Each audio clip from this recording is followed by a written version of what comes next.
আল্লাহ তাআলা কিয়ামতের দিন বান্দাকে মাফ করার বাহানা খুঁজবে। কিয়ামতের দিন আল্লাহ তাআলা শুধু বাহানা তালাশ করবে, কেমনে আমার বান্দারে মাফ করতে পারি। আল্লাহ তাআলার বান্দার প্রতি এত মায়া, এত দয়া, আল্লাহ তাআলা চান না তার কোনো বান্দা জাহান্নামে যাক। আল্লাহ তাআলা বাহানা খুঁজবে।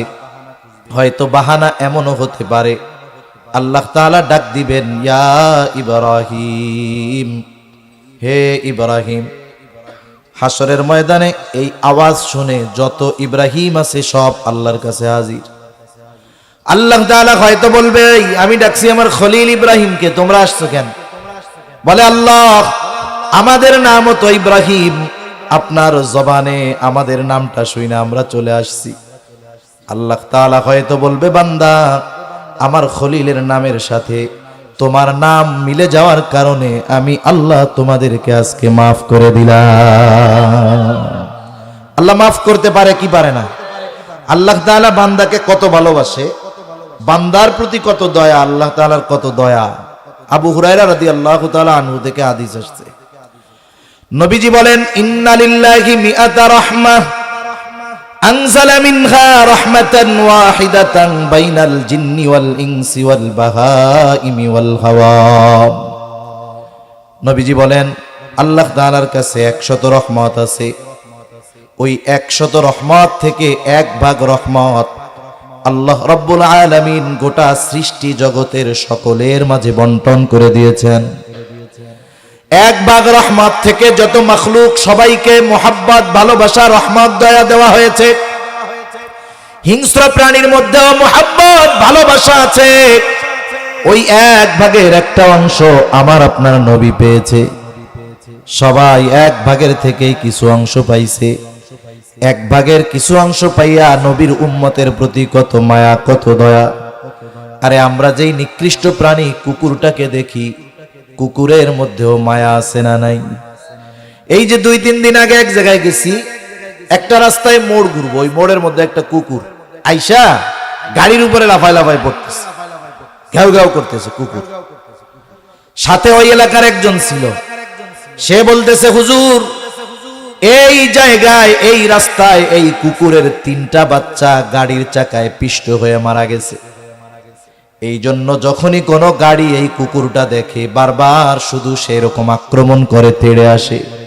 তার মানে বোঝা গেল ওই হিংস্র কুকুরটার ভিতরেও সন্তানের জন্য রহমত যিনি দিয়েছেন তিনি কে? বিশ্বধর সাপের অন্তরেও রহমত আছে। সব 1 ভাগ থেকে কিয়ামত পর্যন্ত যত মানুষ সৃষ্টি আসবে সবার অন্তরে মায়া, মোহাব্বত থাকবে। ওই 1 ভাগের একটা অংশ আল্লাহ তাআলার কাছে আছে কয় ভাগ? একটু জোরে বলেন, কয় ভাগ? 99 ভাগ। রাসূলুল্লাহ সাল্লাল্লাহু আলাইহি ওয়াসাল্লাম বলেন, আখারাল্লাহু লাহু 99 রাহমাহ ইয়াগফিরু বিহি ইবাদাহু ইয়াউমাল কিয়ামাহ। আল্লাহ তাআলা বাকি 99 ভাগ দয়া, রহমত তার কাছে রেখে দিয়েছেন। কেন? বলে ওই দয়া, রহমত দিয়ে কিয়ামতের দিন তিনি তার বান্দাদেরকে মাফ করে দিবে। আল্লাযী খলাকাল মাউতা ওয়াল হায়াহ, যিনি মৃত্যু এবং জীবন সৃষ্টি করেছেন। মৃত্যু এবং জীবন সৃষ্টি করেছেন আল্লাহ তাআলা। আগে মৃত্যুর কথা বলেছেন, এরপরে জীবনের কথা বলেছেন। তার মানে আসলে মায়ের পেটের ভিতরে আমরা মৃত ছিলাম। আল্লাহ তাআলা ওই মৃত মাংসের টুকরার মধ্যে রূহ দেওয়ার মাধ্যমে জীবন আল্লাহ তাআলা দান করেছে। তার মানে আগে আমরা কি ছিলাম? মরা। এরপরে আল্লাহ তাআলা জীবন দিছে। যখন একটা মাংসের টুকরায় পরিণত হয়, হাতও নাই, পাও নাই, চোখও নাই, কানও নাই, কিছুই নাই, আল্লাহ তাআলার নির্দেশে একজন ফেরেশতা মায়ের গর্ভে চলে আসে। আল্লাহ তাআলার নির্দেশে চলে আসে। কি করে? বলে ওই মৃত মাংসের টুকরার মধ্যে আল্লাহ তাআলার নির্দেশে রূহ ফুঁকে দেওয়া হয়। এইবার ওই যে মাংসের টুকরা মৃত, সাথে সাথে তার মধ্যে প্রাণ সঞ্চার হয়ে যায়। ওইটা এবার জীবিত হয়ে যায়। আস্তে আস্তে আল্লাহ তাআলার নির্দেশে এটা একটা পরিপূর্ণ গঠন পেয়ে যায়। যখন ওই মৃত মাংসের টুকরার মধ্যে রূহ ফুঁকে দেওয়া হয়, প্রথম তৈরি হয় তার হার্ট, কল্ব, হৃদয়, যাই বলেন না কেন। এই কারণে একটা মানুষ যদি অচেতন হয়ে যায়, দুর্ঘটনায় পতিত হয়, একেবারে কোনো কিছু টের পাওয়া যায় না, তখন পালস চেক করা হয়। তার মানে তার হার্টবিট যত সময় পর্যন্ত চালু থাকে ততক্ষণ পর্যন্ত ওই লোকটাকে জীবিত বলে সাব্যস্ত করা হয়। কত হসপিটালে এরকম আছে। 2 বছর 1 বছর আগে মনে হয় সৌদি আরবের একজন রাজপুত্র অ্যাক্সিডেন্ট করছে, অ্যাক্সিডেন্ট করে কোমায় চলে গেছে। মানে কোমা মানে গভীর ঘুমে আচ্ছন্ন, এর কোনো হুঁশই নাই। 16-17 বছর বিছানাই আছে। তারে ভাত গোশ কিছু খাওয়ানো যায় না, শুধু নল দিয়া তার পাকস্থলিতে হয়তো পানীয় জাতীয় কিছু পৌঁছায়া দেয়। এই 17-18 বছর একটানা সে পড়ে আছে। শুধুমাত্র স্ক্রিনের মধ্যে দেখা যাচ্ছে তার হার্টবিটটা আছে, বাকি সব অচেতন, দেখে না, বলে না, নড়াচড়াও করে না। ওই অবস্থায় যুগের পর যুগ রেখে দিয়েছেন কে? আল্লাহ তাআলা রাইখা দিয়েছে। তাহলে হার্টবিট যখন আসে, চলে, থাকে, ততক্ষণ সে কি? জীবিত। এরপরে একটা সময় কি হয়, তার অঙ্গ প্রত্যঙ্গ হয়, হাত হয়, পা হয়, কান হয়, চোখ হয়, কান হয়, সে মায়ের পেটের মধ্যেই শ্রবণ শক্তি লাভ করতে পারে। এই জন্য যখন মাতৃগর্ভে কোনো সন্তান প্রাণ পায়, মায়েরও কিছু দায়িত্ব আছে। সন্তান গড়ে তোলার পেছনে অনবদ্য ভূমিকা পালন করে মা। পিতা হয়তো পরিশ্রম করে সম্পদ উপার্জন করে এনে দিতে পারে, যেইগুলো প্রয়োজন চাহিদা পূরণ করতে পারে, কিন্তু সন্তান প্রকৃত মানুষ বানানোর পেছনে সবচাইতে বড় অবদান যিনি রাখেন তিনি হলেন মা। আধুনিক চিকিৎসা বিজ্ঞান কি বলে? আধুনিক চিকিৎসা বিজ্ঞান বলে যে মায়ের পেটের ভিতরে সন্তান যখন শ্রবণ শক্তি পায়, তখন মা যদি কোনো কথা বলে, মা যদি কোনো কথা শুনে, মায়ের পেটের ভিতরে ওই কথা বাচ্চা শুনতে পায়। সুবহানাল্লাহ। শুধু তাই না, যখন তার মাংসপিণ্ডে রূহ ফুঁকে দিলেন আল্লাহ, হার্ট তৈরি হলো, পাঞ্চ পাম্পিং শুরু হয়ে গেছে, নড়াচড়া শুরু হয়ে গেছে মার পেটের মধ্যে। কিছুই হয় নাই, চোখ হয় নাই, হাত হয় নাই, পা হয় নাই, শুধু মাংসটা কি আছে? প্রাণ পাইছে। ওই সময় থেকে মা যেটা চিন্তা করে তার প্রভাব ওই মাংসের টুকরা জীবিত হার্ট হইছে ও অনুভব করতে পারে। সুবহানাল্লাহ। কথা কি বুঝেন না কঠিন হয়ে যাচ্ছে কথা? সজাগ আছেন তো? তাকবীর দেন, নারায়ে তাকবীর। মাশাআল্লাহ। তাহলে চোখ কান যখন তার হয়, মায়ের পেটের ভিতরে সে শুনতে পায়। অনেক সময় আমরা বলি না যে কান খাড়া করে শুনতেছে। মা যখন কোনো কথা বলে, কোনো কথা শোনে, বাচ্চাও কান লাগায়া শুনে মা কি বলে। এই বিষয়গুলো নিয়ে দীর্ঘদিন গবেষণা করার পর আমেরিকার একজন ডাক্তার গর্ভবতী মহিলাদেরকে নিয়ে সেমিনার করতেছে, আর তিনি পরামর্শ দিলেন, আপনারা যদি চান আপনার সন্তানের কণ্ঠ ভালো হোক, সুর ভালো হোক, আপনার সন্তান গায়ক হোক, তাহলে আপনি নিজে গান গাবেন, যার কণ্ঠ আপনার ভালো লাগে সেই গান আপনি শুনবেন। আপনি যদি চান সন্তান অভিনেতা হবে, আপনি তাহলে ভালো অভিনয় দেখবেন। এই যে আজকের জামানায় দেখেন সারা পৃথিবীতে সর্বসাকুল্য 1 কোটি ইহুদি হতে পারে, 1 কোটি, কিন্তু সারা পৃথিবীর প্রায় 800 কোটি মানুষের তারা পরিচালনা করতেছে, নাকে রশি দিয়ে তারা ঘুরাইতেছে। যদিও দেখি পৃথিবীর সুপার পাওয়ার আমেরিকা, বাস্তবতা বিষয়টা এমন নয়। এই সুপার পাওয়ার হিসাবে আমেরিকাকে প্রতিষ্ঠিত করার পেছনে সবচাইতে বড় অবদান হলো এই ইহুদিদের। এদের দেশে যখন কোনো মহিলা প্রেগন্যান্ট হয়, গর্ভবতী হয়, তখন পরিবারের আর কোনো দায়িত্ব নাই। ওই মহিলাকে একটা সেফ হোমে নিয়ে যাওয়া হয়, গভর্নমেন্টের নির্দেশনায় ব্যবস্থাপনায় রাখার ব্যবস্থা করা হয়। ওইখানে কি করে, ওই গর্ভ অবস্থায় ওই মাকে জটিল জটিল অঙ্ক করতে দেওয়া হয়। যখন সে অঙ্ক করতে যায়, ম্যাথ করবে, তার ব্রেনকে খাটাইতে হয় বেশি, তার ব্রেনকে খুব খাটানো লাগে। এই যে ব্রেন খাটায়, সে পরিশ্রম করে, চিন্তা করে, আর এই চিন্তার প্রভাব তার পেটের বাচ্চার উপরে পড়ে। কেন করে? বলে যেটা দুনিয়ায় আসতেছে ওইটা যেন হাবা গোবা গবেট না হয়, এই জন্য আগের থেকে মায়ের উপরে এই প্রসেস, এই পদ্ধতিগুলো তারা প্রয়োগ করা শুরু করে দেয়। সোজা কথা হলো, মায়ের পেটে বাচ্চা থাকা অবস্থায় মা যা যা করে, যা যা বলে, যা যা অনুভব করে, সব কিছুর প্রভাব বাচ্চার উপরে পড়ে। এখন বলেন তো, মা যদি গান শুনলে বাচ্চা গায়ক হয়, মা যদি গান গাইলে বাচ্চার কণ্ঠ ভালো হয়, ওই মা যদি বাচ্চা পেটে থাকা অবস্থায় কোরআন তিলাওয়াত করে, নবীজির শানে দুরূদ বেশি বেশি পাঠ করে, বেশি বেশি ইস্তিগফার পাঠ করে, বেশি বেশি যদি কোরআন তিলাওয়াত করে, তাহলে ওই সন্তান কি কোরআনওয়ালা হবে কি হবে না? কিন্তু কি করবে? আগের জামানায় তো বিষয় ভিন্ন ছিল। আমি আমার কথাই বলি, আমার মার মুখে শুনছি। আমি যেই দিন হইছি আর কি, রাত্রে আমি যেই দিন হইছি তার আগের দিনও আমার মা খেড়ের পালা দিছে। খেড়ের পালা দেয় না? খেড়ের পালা কি সুন্দর মতো চেয়ারে বসে দেওয়া যায়? বাড়ির চারিদিক ঘেরা, এইভাবে খেড় মারতে হয়, এরপরে ওর উপরে ওইটা গাদাইতে হয়। কত পরিশ্রম এই পালা দেওয়া। খেড় আছে আপনাদের এদিক? তাহলে এই জায়গায় ত্রিপল বিছাইছেন কে? দাম বেশি হয় হোক, এতে বইসা কি কষ্ট হয়? সব জিনিস দেখতে ভালো লাগলেই কি আরামদায়ক হয় নাকি?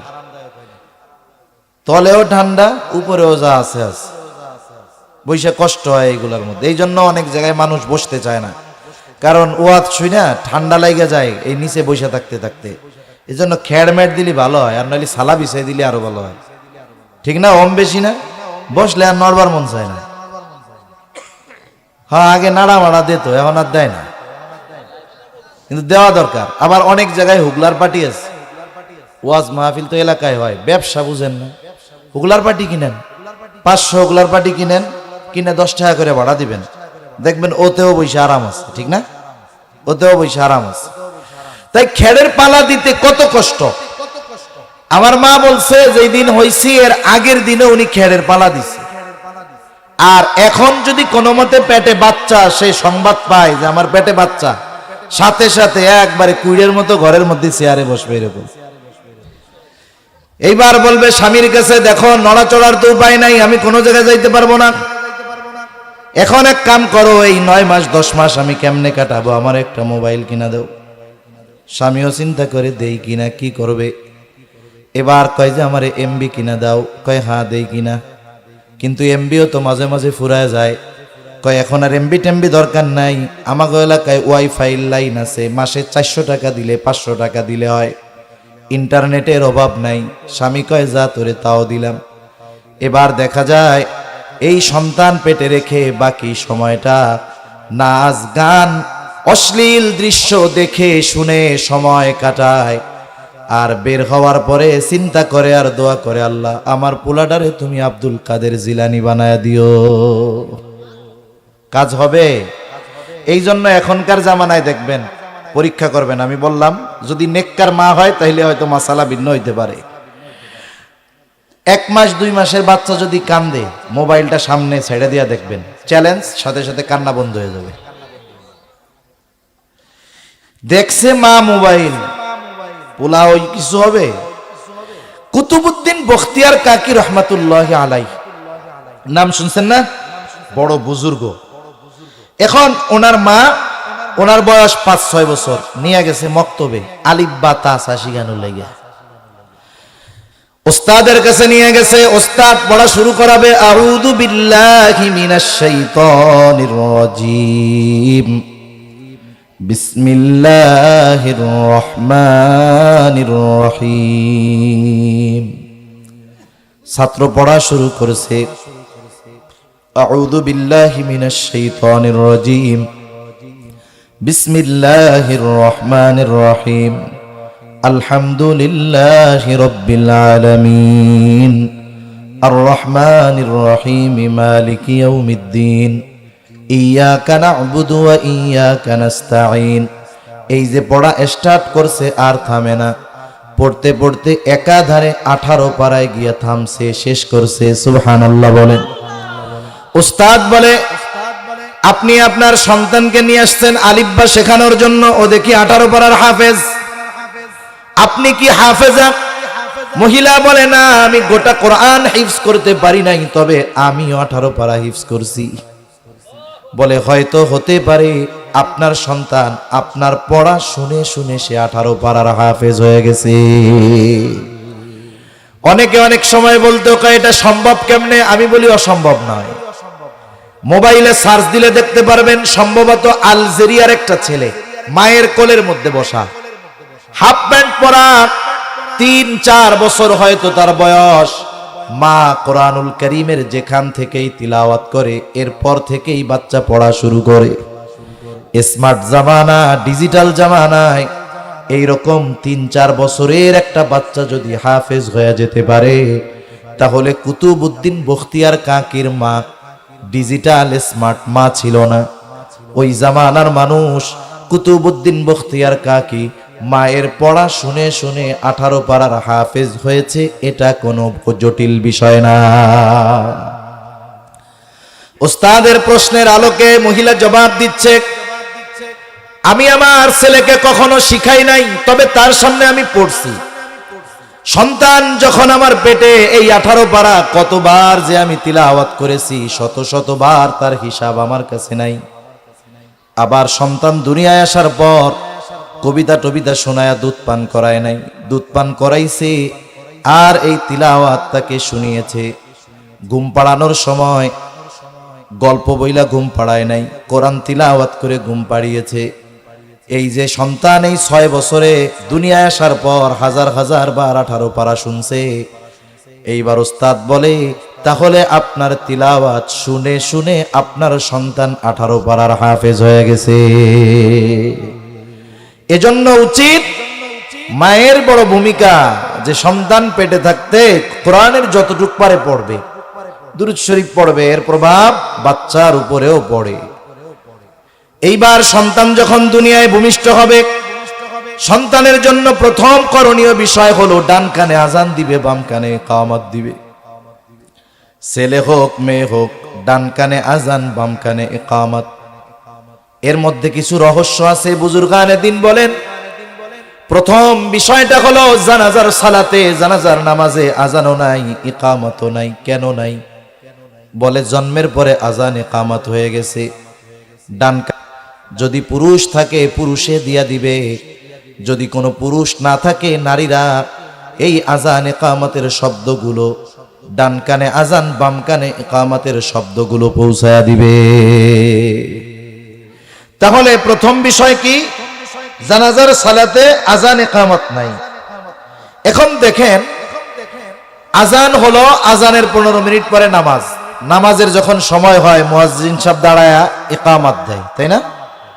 ইকামত দেওয়ার কয় ঘন্টা পরে তাকবীরে তাহরিমা বলে ইমাম সাহেব, আল্লাহু আকবার কতক্ষণ পরে কয়?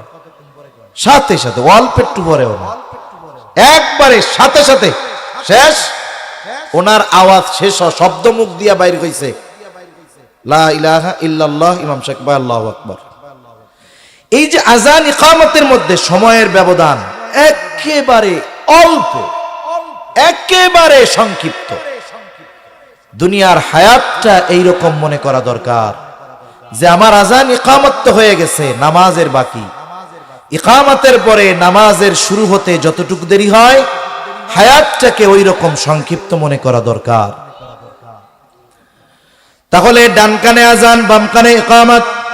কিন্তু এখনো অনেক মানুষ সেটার শুদ্ধ তরিকা জানে না। কি করে? বলে, নানা বাড়িতে হইছে ছেলে, খুশির ঠেলায় ফোন দিছে বাড়িতে, দাদার বাড়িতে, যে আপনার একটা ছেলে হইছে, অথবা আপনার ছেলের ছেলে হইছে, আপনি দাদা হইছেন। দাদা খুশির ঠেলায় কি করবে টের পায় না। রাত 3টার সময় দিছে মুয়াজ্জিন রে ফোন। রাত 3টায় তো মুয়াজ্জিনকে দাওয়াত খাওয়ার লাইগা ফোন দিবে না। তার মানে মুয়াজ্জিনও বোঝে 3টায় যে ফোন দিবে নিশ্চয়ই কেউ মরছে। ফোন দইরাই কয়, মরছে কে? দূর বেড়া, কেউ মরে নাই রে, আমি দাদা হইছি, একটা আজান দিয়ে দে। তাহলে সন্ধান হইল কই, খবর দিল কই, আজান দেয় কই? সেজন্য ডান কানে আজান, বাম কানে ইকামত, ওই জায়গায় দিতে হবে। আর আমাদের দেশে এখন এমন এক ব্যবসা চালু হয়েছে যে স্বাভাবিকভাবে বাচ্চা হওয়া কঠিন। আপনি চেক আপ করানোর জন্য ডাক্তারের কাছে নিয়ে যাবেন, ডাক্তার আগের থেকে কথা সব রেডি। আপনার রুগী দেখাই বলবে পজিশন ভালো না, না না খুব সমস্যা, এটারে যদি সাধারণভাবে স্বাভাবিক ডেলিভারি হয় তাহলে দুইজনের একজনেরও বাঁচানো সম্ভব না। ভাই ভাই আমি পারবো না এটা, আপনি অন্য কোনো জায়গায় যান। এখন অভিভাবক কি চিন্তা করবে? পেট কাটা যায় যাক, তাও বাইসা তো থাকুক। কয় ঠিক আছে করেন, সিজারি করেন। এটা বড় ধরনের একটা ব্যবসা, একেবারে বেহুদা। কিন্তু ইসলাম বিদ্বেষী দেশ যেগুলাকে আমরা বলি, এই সব দেশেও এই ধরনের জুলুম, এই ধরনের ডাকাতি করা হয় না। বরং অনেক অনইসলামিক দেশে ইসলামের এই কাজগুলোকে রেসপেক্ট, সম্মানের সাথে করে। আমি প্রায় জায়গায় মাঝে মধ্যে বলি, আমার এক পরিচিত ভাই বন্ধু আছে আমেরিকার মিশিগান থাকে, মিশিগান আমেরিকা। ওই দেশে মাদ্রাসা আছে অনেক। মিশিগানে এক মাদ্রাসার মুহাদ্দিস উনি, ওনার নাম হলো ফখরুল ইসলাম। যেহেতু উনি ওই দেশের নাগরিক, ওনার ফ্যামিলি ওইখানে, ওনার বাচ্চা কাচ্চা সব ওই দেশের ফ্যাসিলিটি সুযোগ সুবিধা পাবে, স্বাভাবিক বিষয়। এখন উনি ওনার বাচ্চা আসবে দুনিয়ায়, নির্ধারিত সময় কাছায় গেছে, ওনার প্রসব বেদনা উঠছে, উনি ওনার ওয়াইফকে নিয়ে হসপিটালে চলে গেছে।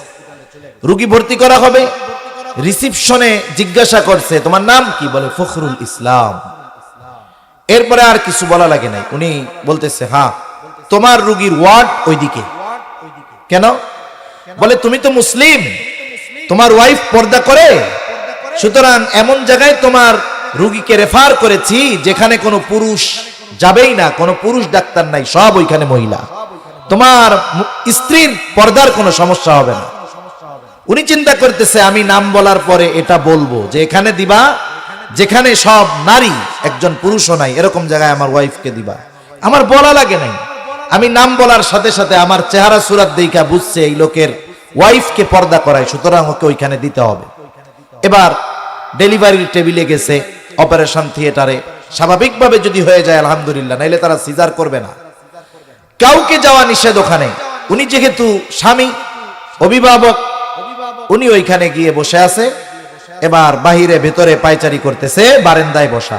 উনি হঠাৎ দেখলেন একজন আফ্রিকান নিগ্রো একটা লোক আইসা অপারেশন থিয়েটারের দরজার সামনে দাঁড়ায় আছে আর উকি ঝুঁকি মারে।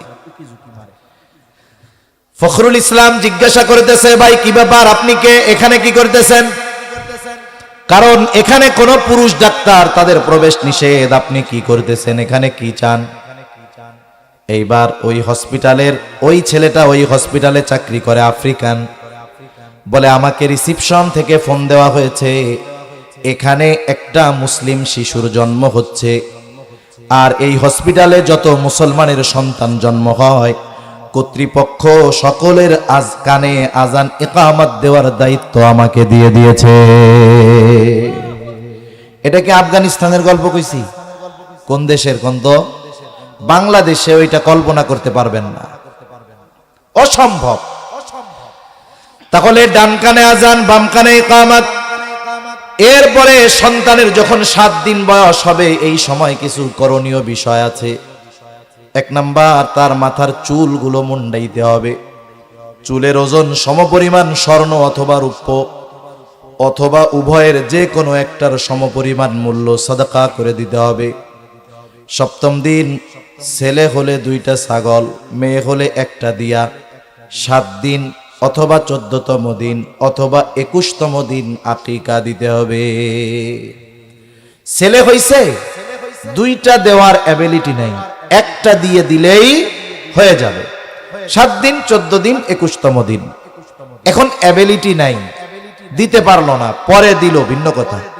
কিন্তু আমাদের দেশের মানুষ সামর্থ্য থাকার পরেও ইচ্ছা করে এই কাজে বিলম্ব করে, কয় যে কুরবানির সাথে ভাগ দিয়া দি। মনে কুরবানির সাথে ভাগ দেওয়া আকিকার এটা জায়েজ, তবে সুন্নাহ পদ্ধতিতে হইল না।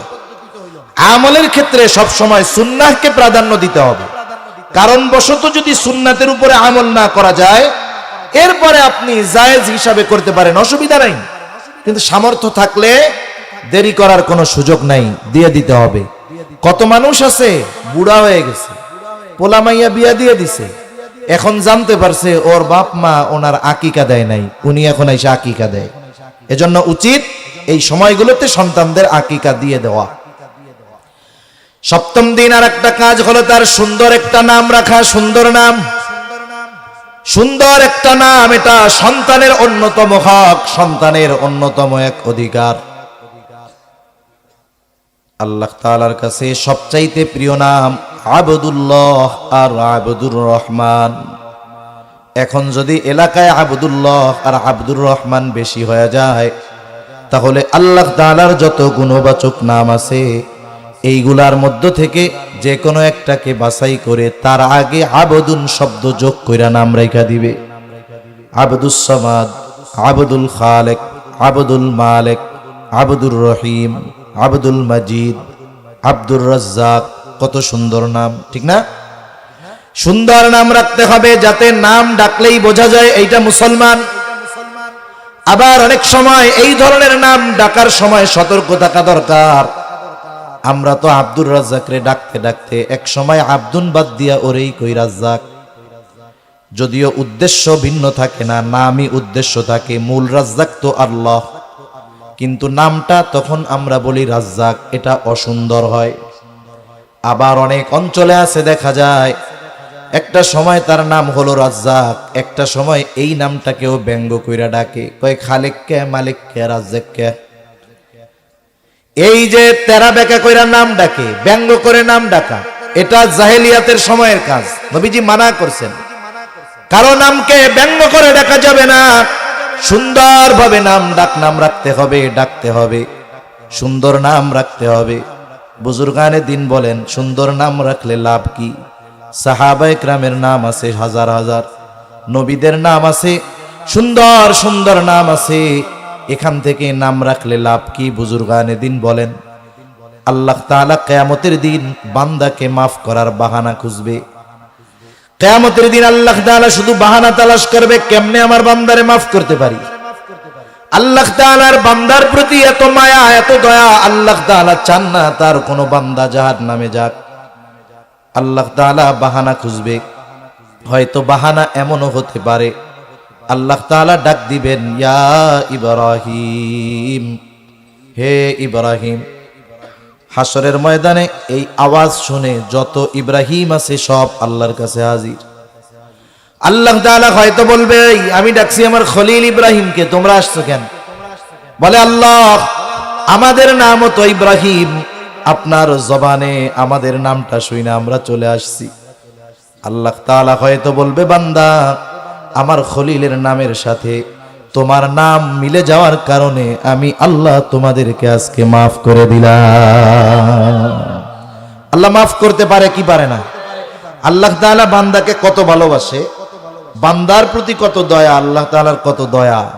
আবু হুরায়রা রাদিয়াল্লাহু তাআলা আনহু থেকে হাদিস আসছে, নবীজি বলেন, ইন্না লিল্লাহি মিআতা রাহমাহ আনজালা মিনহা রাহমাতান ওয়াহিদাতান বাইনাল জিন্নি ওয়াল ইনসি ওয়াল বাহাইমি ওয়াল হাওয়াম।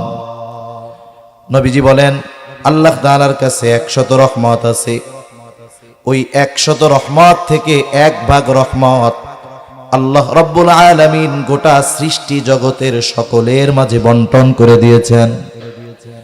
এক ভাগ রহমত থেকে যত মাখলুক সবাইকে মোহাব্বত, ভালোবাসা, রহমত, দয়া দেওয়া হয়েছে।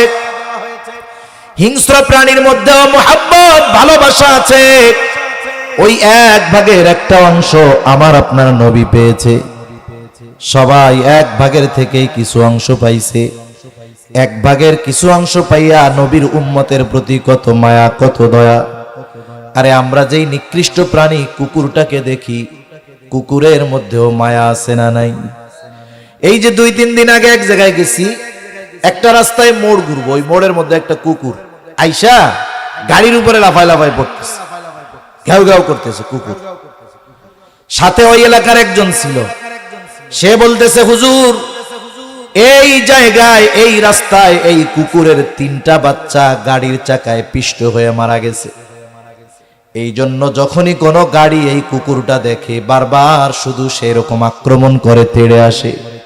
তার মানে বোঝা গেল ওই হিংস্র কুকুরটার ভিতরেও সন্তানের জন্য রহমত যিনি দিয়েছেন তিনি কে? বিষধর সাপের অন্তরেও রহমত আছে, সব এক ভাগ থেকে। কিয়ামত পর্যন্ত যত মানুষ সৃষ্টি আসবে সবার অন্তরে মায়া মোহাব্বত থাকবে, ওই এক ভাগের একটা অংশ। আল্লাহ তাআলার কাছে আছে কয় ভাগ? একটু জোরে বলেন, কয় ভাগ? 99 ভাগ। রাসূলুল্লাহ সাল্লাল্লাহু আলাইহি ওয়াসাল্লাম বলেন, আখারাল্লাহু লাহু 99 রাহমা ইয়াগফিরু বিহি ইবাদাহু ইয়াউমাল কিয়ামা। আল্লাহ তাআলা বাকি 99 ভাগ দয়া রহমত তার কাছে রেখে দিয়েছেন। কেন? বলে ওই দয়া রহমত দিয়ে কিয়ামতের দিন তিনি তার বান্দাদেরকে মাফ করে দিবে। আল্লাহ তাআলার এত দয়া, আল্লাহ তাআলা চাইলে ওই দিন নামের সাথে নাম মিললে এই ওসিলায় মাফ করতে পারে কি পারে না? পারে। সেই জন্য সুন্দর একটা নাম রাখা। কিন্তু আফসোস, বাপ মা সুন্দর নাম রাখে কিন্তু লাস্টে ডাক নামটা শুইনা বোঝা যায় না এটা মুসলমান না অন্য কিছু। যেমন রাখবে হামিদুর রহমান রনি, শফিকুর রহমান জনি, আছে না এরকম নাম? এই রনি, জনি, সুমন, টনি এইগুলা রাখছে ডাক নাম। অথচ এই রনি, জনি, টনি, সুমন এই নামগুলোর দ্বারা প্রকৃতপক্ষে কোনো ধর্মীয় পরিচয় নির্ণয় করা যায় না। এই ধরনের নাম আপনি সব ধর্মের মধ্যে পাবেন। তাহলে আপনার স্পেশালিটি কি থাকলো? এজন্য ডাক নামটা সুন্দর হওয়া দরকার। যাদের নাম ওইরকম আর কি ফালতু ডাক নাম, ওগুলো বাদ দিয়ে ভালো নাম যেটারে লুকায় রাখছেন, টাকা পয়সা নিলে চুরি করে নেওয়া যায়, নামটা তো আর কেউ চুরি করে নিবে না, ঠিক না? ওই নাম ধরে ডাকা অভ্যস্ত হন, মানুষকে করান। যার নামগুলো এই ধরনের সে গিয়া বন্ধুদের বলবে আজকে থেকে আমার ডাক নাম এটা, অন্যান্য সব বাদ দিয়া দাও। সেজন্য সুন্দর একটা নাম এটা সন্তানের অন্যতম হক। এরপরে সন্তান যখন একটু বড় হবে, বুজুর্গানে দিন বলেন, বাচ্চার যখন বুলি ফোটে 8-9 মাস 1 বছর যখন বয়স হয়ে যায়, দেখবেন মাঝে মধ্যে ইচ্ছা কইরা না এমনিতেই কিছু বলতে চায়, কিন্তু আব্বা শব্দ মুখ দিয়া বের হয়, আম্মা মা শব্দটা বের হয়ে যায়, ইচ্ছা কইরা ডাকে নাই, কিন্তু ডাকটা মা শব্দের মতো মনে হয়, আব্বা শব্দের মতো মনে হয়। আব্বা যদি ওই সময় 10 মাসের 1 বছরের বাচ্চার মুখে আব্বা ডাক শুনে, বলেন তো আব্বার দিল খুশি হয় কি হয় না? বাড়ি খুশির ঠেলায় মাথার উপরে উঠায় ফেলে, কয় আমার বলা আজকে আমার আব্বা ডাকছে। মা কয় আমারেও ডাকছে, কত খুশি হয়ে যায়। চিন্তা করেন, আমার আপনার যদি এই ফিকির থাকতো, সন্তানের মুখ দিয়া প্রথম আব্বা না আম্মা না আল্লাহ শব্দটা বাইর করমু, এইবার যদি ওই বাচ্চার সামনে বারবার আল্লাহ শব্দটা উচ্চারণ করা হতো, মা বাবার শেখানো আল্লাহ শব্দ যদি ওই বাচ্চার মুখ দিয়ে বের হইতো, বাচ্চার মুখে আব্বু ডাক শুনে আম্মু ডাক শুনে মা বাবা খুশি হয়ে যায়। আর ওই বাচ্চার জবান দিয়ে যদি প্রথম শব্দ আল্লাহ বের হতো, আর সে আজিমের মালিক নিঃসন্দেহে খুশি হয়ে যাইত। এজন্য আমাদের বাচ্চাদের মুখ দিয়া জানি স্পষ্ট শব্দ প্রথম আল্লাহ বের হয়, এই চেষ্টা আমরা করব, বলেন ইনশাআল্লাহ। এই জন্য হাট্টিমা টিম টিম কইয়া পোলা পান্ডে দুধ খাওয়াইলে হবে?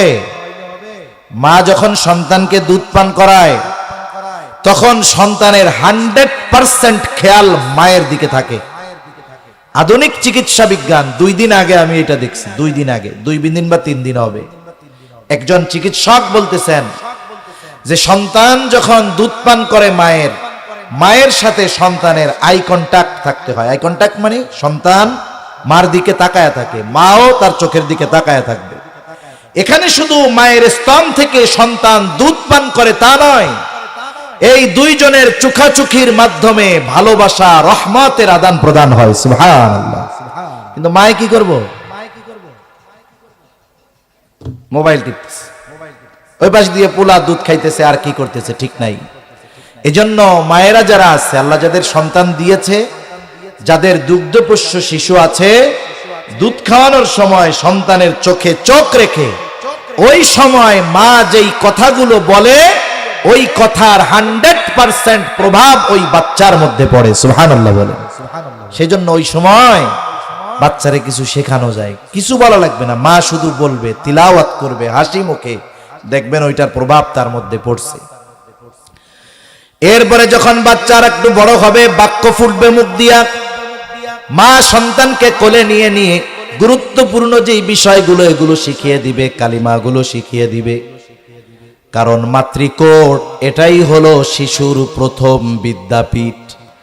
আর মায়ের কাছ থেকে সন্তান যেগুলো শিখে, ও যতদিন বেঁচে থাকে ততদিন পর্যন্ত ওই শিক্ষার প্রভাব তার মধ্যে থেকে যায়। এজন্য সন্তান গঠনে মায়ের বড় একটা ভূমিকা থাকে। এরপরে মুখের বুলি ফুটলো, কালিমাগুলো শিখায়া দিল, বাসায় যতটুকু পারে লেখাপড়া করালো। একটু বড় যখন হবে, লেখাপড়া করে প্রতিষ্ঠানে গিয়ে শিখতে পারবে, এইবার সর্বপ্রথম তাকে দ্বীনি শিক্ষায় শিক্ষিত করতে হবে, কোরআন শিখাতে হবে। আগে তাকে ABCDর আগে কোরআনুল কারীম শেখাতে হবে। এটা সন্তানের অন্যতম হক। কোন পিতা যদি সন্তানকে দ্বীন না শেখায় তাহলে এই সন্তানের হক সে নষ্ট করে। আল্লাহ তাআলা কোরআনুল কারীমের মধ্যে বলেন, ইয়া আইয়ুহাল্লাযীনা আমানু কু আনফুসাকুম ওয়া আহলিকুম নারা। আল্লাহ তাআলা বলেন, হে ঈমানদারেরা, নিজে জাহান্নামের আগুন থেকে বাঁচো, অধীনস্থদেরকেও বাঁচাও। প্রথম কথা হলো নিজে জাহান্নামের আগুন থেকে বাঁচবো ঈমান এনেছি, নেক আমল করার মাধ্যমে, গুনাহ ছাড়ার মাধ্যমে। অধীনস্থদেরকে কেমন করে বাঁচাবো? বলে দ্বীনের উপরে পরিচালিত করার মাধ্যমে। সাথে সাথে হাদিসের মধ্যে আসছে, নবীজি বলেন, তলাবুল ইলমি ফরিদাতুন আলা কুল্লি মুসলিম। দ্বীনি ইলম শিক্ষা করা প্রত্যেক মুসলমান নরনারীর উপরে ফরজ। প্রত্যেক নরনারীর উপরে ফরজ। কতটুকু ফরজ? কেউ কেউ বলেন একটা ব্যক্তি নিজের হায়াত পরিপূর্ণ দ্বীনের উপরে চালানোর জন্য যতটুকু ইলমে দ্বীন শেখা দরকার ততটুকু শেখা ফরজ। আবার কেউ কেউ বলেন না, আল্লাহ তাআলা একা দ্বীনের উপরে চলতে বলেছেন এমনটা নয়, অধীনস্থদেরকেও দ্বীনের উপরে পরিচালিত করার নির্দেশ দিয়েছেন। তাহলে দ্বীনের উপরে চলার জন্য যদি জ্ঞান অর্জনের দরকার হয়, অধীনস্থদেরকে দ্বীনের উপরে পরিচালিত করতে হলে জ্ঞানের দরকার আছে না নাই? তাহলে কতটুকু ইলমে দ্বীন শিখতে হবে? বলে নিজে দ্বীনের উপরে চলতে, অধীনস্থদেরকে দ্বীনের উপরে চালাতে যতটুকু ইলমে দ্বীন শেখা দরকার ততটুকু কমপক্ষে শেখা ফরজ। নিজে শিখতে হবে, অধীনস্থদেরকে শেখাতে হবে। এখন আপনি আমি তো বাসায় আমার সন্তানকে দ্বীন শেখাতে পারবো না। দ্বীন শেখানোর জন্যই হলো এই যে তারাইল শামসুল উলুম, এই ধরনের মাদ্রাসা। আপনি আপনার সন্তানের মৌলিক শিক্ষাগুলো, প্রাথমিক শিক্ষাগুলো দ্বীনি শিক্ষার উপরে গড়ে তুলেন। আর এখন তো মাদ্রাসা মানে এমন না, নুরানি মাদ্রাসাগুলোর মধ্যে যেখানে নুরানি আছে সেখানে স্বাভাবিক স্কুলের ছেলেপেলে যা পড়ে তার চাইতে বেশি ভালোভাবে সুন্দরভাবে পড়া লেখা এই ধরনের মাদ্রাসাগুলোর মধ্যে হয়। ঠিক কিনা বলেন? এ বাংলাদেশের অনেক প্রাইমারি স্কুল আছে, বৃত্তি পরীক্ষায় টিকা আছে এই নুরানি মাদ্রাসার ছাত্রদের মাধ্যমে। ওনরা মানুষের কাছে দূরে যায় বুক ফুলায় বলে, আমার স্কুল থেকে 5টা বৃত্তি পাইছে। দেখা যাবে এই 5টাই কোনো না কোনো নুরানি মাদ্রাসার ছাত্র। আর ওনারা যেগুলা পড়াইছে এগুলো ঠন ঠনা ঠন ঠন। এগুলা কি গন? ঠন ঠনা ঠন ঠন, কিছুই পারে না।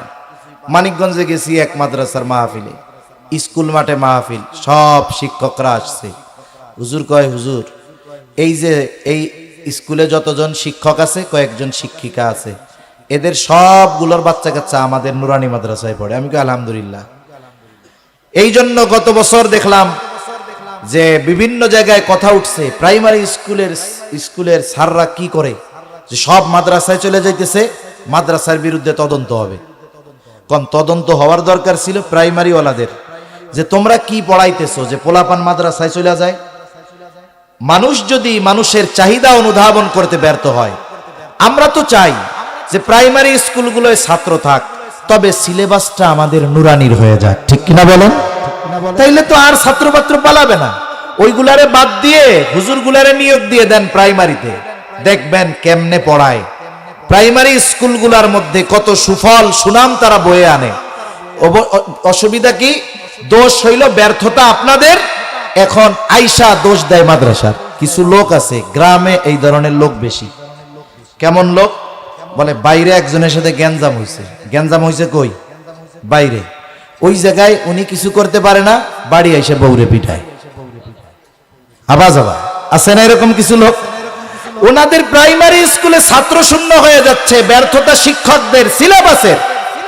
এইগুলা পরিবর্তন না করে কয় মাদ্রাসায় তদন্ত করা হবে। কেন প্রাইমারি স্কুল থেকে ছাত্রছাত্রী ওই জায়গায় চলে যায়? এটা কোনো বুদ্ধিমান শিক্ষিত জ্ঞান সম্পন্ন মানুষের কথা হইতে পারে কোন? তাহলে দিন শেখার জন্য দিতে হবে এই মাদ্রাসায়। এখানে আপনার সন্তান প্রাথমিক দিনগুলো শিখবে, প্রাথমিক দিনই শিক্ষাগুলো শিখবে যতটুকু তার দরকার। জানি না প্রদর্শনী হয়েছে কিনা, হয়েছে নাকি? হয়েছে। প্রদর্শনীতে আপনারা হয়তো দেখছেন, হয়তো 2-4টা বিষয় আপনাদের বাস্তবে প্র্যাকটিক্যাল দেখানো হয়। কত সুন্দর 1-2 ছাত্র 2 রাকাত নামাজ পড়ে, আর নামাজের মধ্যে 60টা মাসআলা বর্ণনা করে দেয়। এইটা ফরজ, এইটা ওয়াজিব, এইটা সুন্নাতে মুআক্কাদা, সুন্দরভাবে কইয়া দেয়। আবার দেখেন জানাজার নামাজটা কত সুন্দরভাবে পড়ায়। শুধু তাই না, হাতের লেখা কত সুন্দর, বলাটা কত সুন্দর। রাস্তায় যখন যায় কত ভদ্রতার সাথে যায়। একটু পোলাপান লাফালাফি করতেই পারে, স্বাভাবিক বিষয়, ঠিক কিনা গণ? একটু লাফালাফি করে না পোলাপান? ওরা তো মাদ্রাসায় পড়ে, শয়তান ওদেরকে বেশি জ্বালাতন করে, এই জন্য একটু লাফালাফি করে। অনেকে আবার আছে দেখতে পারে না, মাদ্রাসায় আইসা হুজুর হুজুর কি হয়েছে, কি পড়ান লেখান? বাচ্চা পড়ে ক্লাস 2-তে, বয়স কত? 5 বছর, 6 বছর, 7 বছর। ওর আমল নামা এখনো খুলছে নাকি? এই ছোট বাচ্চা বোঝে কি? বুঝলে তো নামাজই ফরজ হইতো। এখন সালাম দেয় নাই, মুরব্বী এসে মাদ্রাসা মাথা উঠাই ফেলে, কি পড়াইতেছেন? টাকা পয়সা সব দিলাম, কি শিখাচ্ছেন? আদব লাজ দেখা হয়, পোলাপান সালাম দেন। এই অবস্থা খারাপ, মার্ডার করে আসতে জানি। এখন হুজুরও কি চিন্তা করে, দুঃখের ঠেলায় পোলা ওইটা আসছে, 2টা বাড়ি মেরে দিচ্ছে। সালাম দিবি কালকে থেকে, দেখা হইলে দিমু, ঠিক আছে। এখন বলেন তো, এই ছোট বাচ্চা আপনারে যদি দেখে যে ওই মুরব্বী বা যে ওই আচরণটা ওর সাথে করছে, পরের দিন দেখা হইলে সালাম দিবে কি দিবে না? জোরে বলেন, দিবে কি দিবে না? দিবে। আর মনে মনে করবে, আল্লাহ বুড়াটা মরে না কেন, তাহলে তো একটু দাওয়াত টাওয়াত খাইতে পারতাম। মুখে মুখে সালাম দিবে, মনে মনে বদদোয়া করবে। এখন এই ছোট বাচ্চা সালাম দেয় নাই, না দিক। এখন আপনি যদি তারে ডাক দিয়া কইতেন, আসসালামু আলাইকুম হুজুর, কি খবর, দেখতেন ও লাফাইতেছে। সালাম দেওয়ার সাথে সাথে ও ঠান্ডা, কারণ ও মনে মনে করবে, আরে সালামটা আমার দেওয়া দরকার ছিল, চাচা সালাম দিয়া ফেললো, কি হইল কামটা। প্রথম দিন গেল, দ্বিতীয় দিন আবার দেন। আপনি দিতে থাকেন, কিছু কইেন না। পরে কি হবে জানেন? আপনি রাস্তা দিয়ে হাইটা যাবেন, ওই জায়গায় বল খেলতেছে, ব্যাট রাইখা দৌড় দিয়া গিয়া বলবে, আসসালামু আলাইকুম কাকা, ভালো আছেন? কন্ত এই যে সালামটা পাইলেন আর বিচার দিয়ে সালামটা পাইলেন, 2 সালাম কি এক হইল নাকি? এজন্য মাদ্রাসার পোলাপান যদি জ্বালায়, এটাকেও রহমত মনে করতে হয়। কারণ ওরা যেই জায়গা দিয়া চলে, আমল নামা খোলা হয় নাই তো। ওরা তো নিষ্পাপ, শিখতেছে এলমে দিন। যারা প্রাপ্তবয়স্ক হয়ে গেছে তাদের কথা বাদ দেন, কিন্তু বুজুর্গানে দিন বলেন, যারা প্রাপ্তবয়স্ক তালিবুল ইলম গুনাহ যদি করে, এদের ক্ষেত্রে নূরের পালক ফিরিস্তা বিছাইতেও পারে, নাও পারে। কিন্তু এই নাবালক মাসুম যখন রাস্তা দিয়ে হেঁটে যায়, ফিরিস্তারা তার সম্মানে নূরের পাখনা বিছায়া দেয়। সেজন্য এদের আচরণ উল্টাপাল্টা দেখলে গরম হওয়া যাবে না, ঠিক আছে তো? ইনশাআল্লাহ সন্তানটাকে মাদ্রাসায় দিয়ে দেন, শিখুক। দ্বীনি শিক্ষা যদি তার ভিত্তিমূলক শিক্ষা যদি দ্বীনি শিক্ষা হয়, এরপরে ডাক্তার হবে, ইঞ্জিনিয়ার হবে, উকিল, ব্যারিস্টার যা হয় হোক, ভিত্তিমূলক শিক্ষা দ্বীনি শিক্ষা হওয়ার কারণে ওই ছেলেটা ইসলাম বিদ্বেষী হবে না, কখনো নাস্তিক হবে না। মা বাবার জন্য দোয়া করার জন্য আমার মতো হুজুর রেখে আনা লাগবে না। ও নিজেই মা বাবার জন্য দোয়া করতে পারবে। ও ইসলাম বিদ্বেষী হবে না, দ্বীনের উপরে চলবে। বুড়া কালে বাবাকে বৃদ্ধাশ্রমে পাঠায়া দিবে না, ঠিক কিনা বলেন? এজন্য আগে দ্বীন শেখাতে হবে। যদি না শেখায় তাহলে সন্তানের হক নষ্ট করা হবে। এরপরে সন্তান যখন একটু বড় হবে, হাদিসের মধ্যে আসছে 7 বছর বয়সে নামাজের জন্য তাকিদ দিবে, 10 বছর বয়সে নামাজ না পড়লে প্রহার করবে। কষ্ট হইতেছে? আর অল্প সময়ের মধ্যে শেষ হয়ে যাবে, অল্প সময়ের মধ্যে ইনশাআল্লাহ। 7 বছরে নামাজের তাকিদ, 10 বছরে নামাজ না পড়লে কি কোন প্রহার। আসেননি দুই একজন বাপ যে নামাজ 7 বছরের পরে পড়ে নাই, 10 বছরে নামাজ পড়ে নাই, এই জন্য পিটাইছি। এরকম লোক খুব কম পাওয়া যায়। এখন 5-7 বছরে নামাজের আদেশ যদি করতে হয়, তাকিদ যদি দিতে হয়, তার মানে আরো আগের থেকে নামাজ শেখাতে হবে, ঠিক না? আপনি একজনের একটা জিনিসের আদেশ দিবেন, হুট করে দিলে তো হবে না। আগে শেখাতে হবে, এরপরে আদেশ দিতে হবে। তার মানে এর আগ থেকেই একে নামাজে অভ্যস্ত করে তোলা দরকার। এজন্য কি কি পদ্ধতি করা যায়? 1 নাম্বার, আপনি সুন্নাত নফলগুলো বাসায় পড়তে পারেন। বাসায় পড়লে কি হবে? মহিলারা ঘরের অভ্যন্তরে নামাজ পড়ে, আর পুরুষ মানুষ বারান্দায় পড়ে, কাছারি ঘরে পড়ে, খোলা জায়গা। আর যখনই আপনি নামাজ পড়তে যাবেন, আপনার ছেলে যদি ছোট থাকে, আপনি মুরব্বী যদি আপনার পোতা থাকে, নামাজে গেলেই সেজদায় গেলে দেখবেন ও ওইটা পিঠির উপরে এটা ঘোড়া বানায় খেলবে, ঠিক না? নামাজ পড়তে দেখলে ওর কিচ্ছু নাই, ল্যাংটা সব বাইরে হয়ে রয়েছে, টিফিন বাটি মাথায় দিয়ে টুপি বানাই আল্লাহু আকবার শুরু করে দিবে। এখনো নামাজের সময় ঘাড়ের উপরে উঠলো। ছোট বাচ্চারা এক কাজ দীর্ঘ সময় করে না, একটু পরে আরেকটা খেলা সে শুরু করবে। অন্যান্য দিন সেজদায় সুবহানা রাব্বিয়াল আলা 11 বার বলেন, আজকে যদি 111 বার বলা লাগে গুনাহ হবে নাকি? নামাজ নষ্ট হয়ে যাবে। কিন্তু কি করবে? 11 বারের পরে কিরে এটা সরে নাকে, 13 বার সরে নাকে, 15 বার সরে নাকে, 17 বার সরে নাকে, 21 বার সরে নাকে, মার এক গুতা 3 হাত দূরে ছিটকে চলে গেছে। এই কাম করা যাবে না। রাসূল সাল্লাল্লাহু আলাইহি ওয়াসাল্লাম মসজিদে নববীতে নামাজ পড়াবেন, আসর বা মাগরিবের নামাজ। কোলে করে নিয়ে ঢুকছে হুসাইন রাদিয়াল্লাহু তাআলা আনহুকে, পাশে দাঁড় করায়া নামাজ শুরু করছে। নবীজি 1 রাকাতের সেজদায় গেছেন, কোন 1 রাকাতে সেজদায় গেছেন। হুসাইন রাদিয়াল্লাহু তাআলা আনহু নবীজিকে ঘোড়া বানায়া খেলতেন, নবীজি ঘোড়া সাজতো, আর হুসাইন রাদিয়াল্লাহু তাআলা আনহু পিঠের উপরে ওইটা নানারে ঘোড়া বানাইতো। সোনাতি হুসাইন আমার ঘাড়ের উপরে উঠে খেলা শুরু করে দিল। আমি তাকে সরিয়ে দেওয়া পছন্দ করলাম না, সে খেলা করে পরিতৃপ্ত হলো। এরপরে আমি সেজদা থেকে মাথা উঠাইলাম।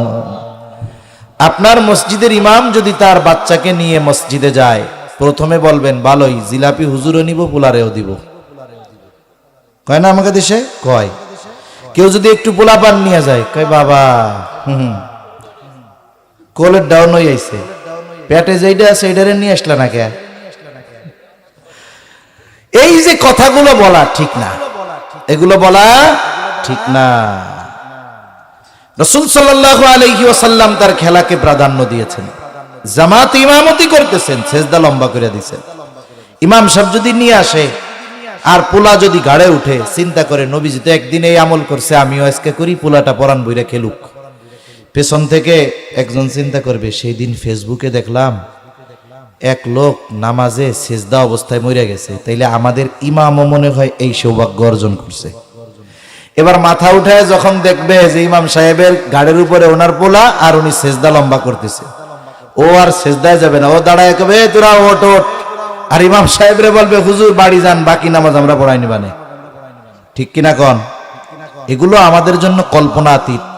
তা শিক্ষণীয় বিষয়টা কি? ছোট বাচ্চাদের মসজিদে আসায় অভ্যস্ত করতে হবে। বিশেষ করে ইউরোপ আমেরিকা সহ আরব বিশ্বের দেশগুলোতে বাচ্চারা মসজিদকে নিরাপদ মনে করে। মসজিদের বাইরে একটা কর্নার থাকে তাদের খেলাধুলার জন্য, ওই নামাজ 1 রাকাত 2-3 সেজদা মাইরা এসে এই জায়গায় খেলাধুলা করে। আবার মসজিদে যায় তাদের জন্য চকলেট থাকে, চকলেটের লোভে হইলেও যায়, চকলেট দিয়া বলে দেখো এই জায়গায় আওয়াজ করতে হয় না, তোমরা চুপচাপ নামাজ পড়বা, কথা না বললে তোমাদের চকলেট দেওয়া হবে। আর আমাদের মসজিদগুলায় যদি পোলাপান একটু আওয়াজ করে নামাজের মধ্যে, নামাজি নখ ফুলায় আর গাড় ফুলায় যে সালাম কোন সময় ফিরামো, আর এরে ডক মতো খানিক কবর কি অবস্থাটা কি? এই যে দমক দিয়ে যদি ওকে মসজিদ থেকে আজকে বের করে দেন, 5 বছরের বয়স ছেলে, 6 বছর বয়স, ও যদি চিন্তা করে বাবারে বাবা মসজিদে আল্লাহরে না খালি এরকম ডাকায় তো থাকে, এই জায়গা আর আসা যাবে না, আজকে যদি দমক দিয়ে বের করে দেন, 15 বছর বয়সে এর 14 গোষ্ঠী পা ধইরা ওরে মসজিদে নিতে পারবে না। এজন্য মসজিদ কমিটি শুধু মসজিদ বিল্ডিং টাইলস লাগালে হবে না, মসজিদে যেন ভবিষ্যতে মুসল্লিরা আসে সেই রাস্তাও খোলার ব্যবস্থা করতে হবে, ঠিক কিনা বলেন? সেজন্য 7 বছর বয়স নামাজের জন্য তাকিদ, 10 বছর বয়সে নামাজ না পড়লে প্রহার করতে হবে। এরপরে যখন সন্তান প্রাপ্ত বয়স্কা হবে, বালেগ বালেগা হয়ে যাবে, উভয়ের বিবাহের ব্যবস্থা করতে হবে। এই জিনিসটা একটু খেয়াল দিয়ে শুনেন, কথা কিন্তু শেষ। বলেন তো পিতা মাতা মেয়ের বিবাহ দেওয়ার জন্য মেয়ে হওয়ার পর থেকেই ব্যবস্থা গ্রহণ করে, ঠিক না? অনেক বাবা আছে মেয়ে জন্ম হইছে ওই দিন 5টা মেহগুনি গাছ ফাঁকা জায়গা লাগায় রাখছে, যেন পুবাল হাওয়া ভালো মতো লাগে, যাতে কইরা গাছটা তাড়াতাড়ি বড় হয়, মোটা হয়। 5টা গাছ 18 বছর পর দাম হয়ে গেছে 10 লাখ, 8 লাখ, 9 লাখ টাকা। ফাঁকা জায়গার গাছ মোটা হইছে, বড় হইছে, একেবারে সোজা হইছে, দাম তো বাম্পার। এইবার মা এটারে কয়, দেখছো মা, এই যে 10 লাখ টাকার গাছ তোমার লাইগা লাগাইছিলাম বিয়া দেওয়ার লাইগা, এই 10 লাখ টাকা হইল তোমার, তোমার বিয়ার খরচ, তোমার ফার্নিচার তোমার হাতে আলাদা ভাবে দিলাম। বলেন তো মেয়েকে বিবাহ দেওয়ার দায়িত্ব অভিভাবকের উপরে, এই দায়িত্ব দিয়েছেন কে? বলেন তো অভিভাবকের শুধু কি মেয়ের বিয়ে দেওয়ার দায়িত্ব, ছেলের দায়িত্ব না? তাইলে মেয়ে হইছে বিয়ে দেওয়ার জন্য 5টা মেহগুনি গাছ লাগাইছেন, ছেলে যখন হইছিল বিয়া দিয়ার লাইগা কয়টা গাছ লাগাইছেন? অথচ ছেলে হোক মেয়ে হোক প্রাপ্ত বয়স্কা হলে উভয়কে বিবাহ দেওয়ার দায়িত্ব অভিভাবকের। মেয়ের জন্য 5 গাছ লাগাইয়া রাখছেন বিয়া দেওয়ার লাইগা, ছেলে যখন প্রাপ্ত বয়স্ক হইলে বিয়া করতে চায়, কয় নিজের পায়ে খাড়াও, কামাই করে খাওয়াও, এরপরে বিয়া করো, ঠিক কিনা কোন? অথচ ছেলে হওয়ার পরে যদি ছেলেরে বিয়া দিয়ার নেয়াতে 10টা গাছ লাগায় রাখতেন, তাই তো আর অসুবিধা ছিল না? অসুবিধা ছিল? 10 গাছের টাকা বেচা যে তোমারে দিছিলাম, 2 লাখ দিয়ে বিয়া করো, 5 লাখ দিয়ে ব্যবসা করো, 3 লাখ হাতে রাখো, এই তো হয়ে গেল।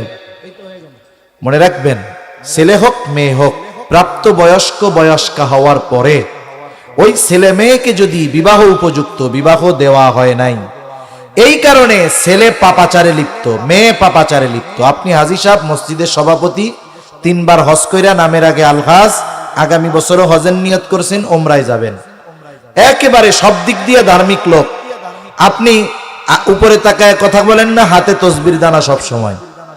যত বড় বুজুর্গ হন, এই ছেলে মেয়ে প্রাপ্ত বয়স্ক বয়স্কা বিবাহ না দেওয়ার কারণে ওরা যদি ওই কক্সবাজার যাইয়া কোনো পাপ করে ছেলে, আপনি বাপ কিছু করা লাগবে না, অটোমেটিক ওর পাপের সমপরিমাণ গোনা আপনার অ্যাকাউন্টে অটোমেটিক জমা হয়ে যাবে। এজন্য সন্তানদের বিবাহ দেওয়া প্রাপ্তবয়স্ক হলে এটা অভিভাবকের দায়িত্ব। এটা আমার কথা না, আল্লাহর কথা। আল্লাহ তাআলা বলেন, ওয়ানকিহুল আয়ামা মিনকুম ওয়াস-সালিহিনা মিন ইবাদিকুম ওয়া ইমাইকুম ইন ইয়াকুনু ফুকারা ইউগনিহিমুল্লাহ। আল্লাহ রাব্বুল আলামিন অভিভাবকদের নির্দেশ দিয়েছেন, বিবাহ উপযুক্ত সন্তান, বিবাহ উপযুক্ত যদি কেউ অধীনে থাকে, আল্লাহর নির্দেশ তাদেরকে তোমরা বিবাহ দিয়ে দাও। ওয়া আনকিহুল, বিবাহ দিয়ে দাও। এখন আপনি চিন্তা করতেছেন ছেলেটারে বিবাহ দিব, খাওয়াবো কি? বিবাহ একটা ইবাদত।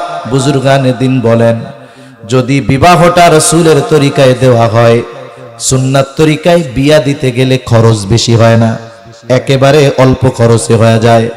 আবার নবীও বলেন, স্বল্প খরচে যদি বিবাহ হয়, নবী বলেন, ইন্না আযমান নিকাহি বারাকা আইসারুহা মাউনা, যেই বিবাহে খরচ যত কম সেই বিবাহের মধ্যে বরকত তত বেশি। একেবারে যদি সুন্নাহ পদ্ধতিতে গুনাহমুক্ত বিবাহ কোন বেকাররেও দেওয়া হয়, কি চিন্তা করে বিয়া দেয় না, কই খাওয়াইব কি? আল্লাহ বলেন বিবাহ দাও, শর্ত কি? বলে একেবারে সুন্নাহ পদ্ধতিতে কোনো গুনাহ হবে না ওই বিবাহের মধ্যে। এখন ছেলের টাকা পয়সা নাই, গরিব, আল্লাহ বলেন টেনশন কি? ইয়াকুনু ফুকারা ইউগনিহিমুল্লাহ, ও দরিদ্র, আল্লাহ তাআলা বলেন আমি তারে ধনী বানায়া দিব। সুবহানাল্লাহ। এই দায়িত্বগুলো যখন কোন অভিভাবক পালন করবে, সন্তানের হক আদায় করা হলো। এরপরে মেয়েটাকে দিনদার পাত্রের সাথে বিবাহ দিয়ে দিল, ছেলেটাকে বিবাহ দিয়ে দিল একটা নেককার মেয়ের সাথে, দায়িত্ব শেষ। এই দায়িত্ব পালন করার পরে সন্তান ছেলে অথবা মেয়ে তারা যদি খারাপ হয়ে যায়, আল্লাহ না করুক, কিয়ামতে এনার কোনো অসুবিধা নাই, কিন্তু এই হকগুলো যথাযথভাবে আদায় করে নাই। উনি ভালো মানুষ, কিন্তু সন্তানগুলো হক আদায় করে নাই, খারাপ হয়ে গেছে। কিয়ামতের দিন এই সন্তান জাহান্নামী, ওই হাজী সাহেবের জান্নাতে যাওয়ার আগে এইরকম বাধা হয়ে দাঁড়াবে, আমি তোমারে জান্নাতে যাইতে দিব না। চিন্তা করেন, দুনিয়ার একজন কৃষক বাবা তার সন্তানকে যদি কোনো মতে লেখাপড়া করায়, কষ্ট করে লেখাপড়া করায় বিসিএস ক্যাডার বানায় ফেলছে, এখন সে ঢাকায় বড় অফিসার, বিশাল ফ্ল্যাট, অনেক দামি গাড়িতে চড়ে। বলেন তো এই কৃষক বাবাকে কি বলা হবে যে আপনার ছেলে যত বড় অফিসার হোক না কেন, আপনি তো কিষান মানুষ, আপনি কিন্তু এই গাড়িতে এই বাসায় আসতে পারবেন না? এ কথা বলার সুযোগ আছে? বরং ওই ছেলের অফিসে কৃষক বাবা যখন যাবে, পরিচয় যখন করিয়ে দিবে এটা আমার বাবা, দেখবেন বড় বড় অফিসার এসে সালাম দিবে, আসসালামু আলাইকুম চাচা, ভালো আছেন? নিজের চেয়ার থেকে বলবে এই জায়গায় বসেন, এই জায়গায় বসেন। তাহলে এই যে দুনিয়ায় একটা সন্তান জাগতিক সম্মানে ভূষিত হওয়ার কারণে পিতাও সম্মানিত হয়। দুনিয়ায় আবার কোনো ভালো পিতা সন্তান যদি খারাপ হয়, মামলা 15টা, ওয়ারেন্ট হয়ে গেছে, পুলিশ 15 বার বাড়ি আসছে, লোকটা খুব ভালো কিন্তু পোলাটা খারাপ, আইসা যদি বাড়িতে না পায়, অনেক সময় বাপ রে ধইরা নিয়ে সাইজ করে, ঠিক কিনা বলেন? কত জঘন্য কথা বলে, এটা মুখ দিয়ে বলা যায় না। তাহলে এই দুনিয়াতে সন্তানের কারণে মানুষ সম্মানিত হয়, লাঞ্ছিত হয়, কিয়ামতেও এরকম হবে।